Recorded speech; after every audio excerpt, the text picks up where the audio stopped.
La première épître de Paul aux Corinthiens, chapitre 4.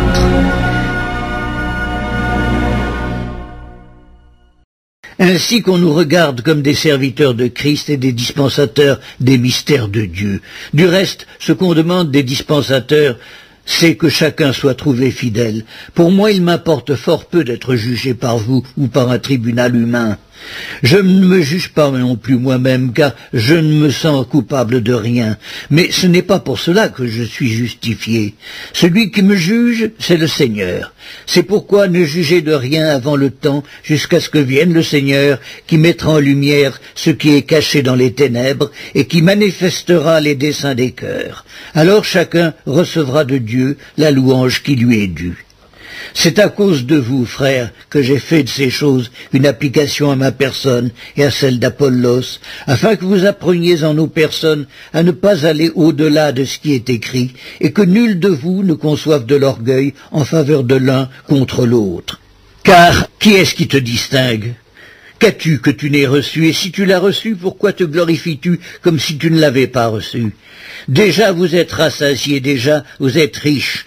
Sans nous, vous avez commencé à régner. Et puissiez-vous régner en effet, afin que nous aussi, nous régnions avec vous. Car Dieu, ce me semble, a fait de nous, apôtres, les derniers des hommes, des condamnés à mort en quelque sorte, puisque nous avons été en spectacle au monde, aux anges et aux hommes. Nous sommes fous à cause de Christ, mais vous, vous êtes sages en Christ. Nous sommes faibles, mais vous êtes forts. Vous êtes honorés, nous sommes méprisés. Jusqu'à cette heure, nous souffrons la faim, la soif, la nudité. Nous sommes maltraités, errants çà et là. Nous nous fatiguons à travailler de nos propres mains. Injuriés, nous bénissons. Persécutés, nous supportons. Calomniés, nous parlons avec bonté. Nous sommes devenus comme les balayures du monde, le rebut de tous, jusqu'à maintenant. Ce n'est pas pour vous faire honte que j'écris ces choses, mais je vous avertis comme mes enfants bien-aimés. Car quand vous auriez 10 000 maîtres en Dieu, vous n'avez cependant pas plusieurs pères, puisque c'est moi qui vous ai engendré en Jésus-Christ par l'Évangile. Je vous en conjure donc, soyez mes imitateurs.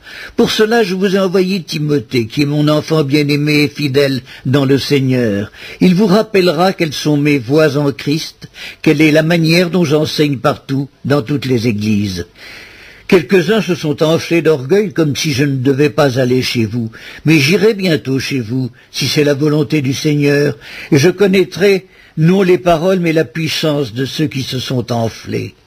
Car le royaume de Dieu ne consiste pas en paroles mais en puissance. Que voulez-vous? Que j'aille chez vous avec une verge ou avec amour ou dans un esprit de douceur?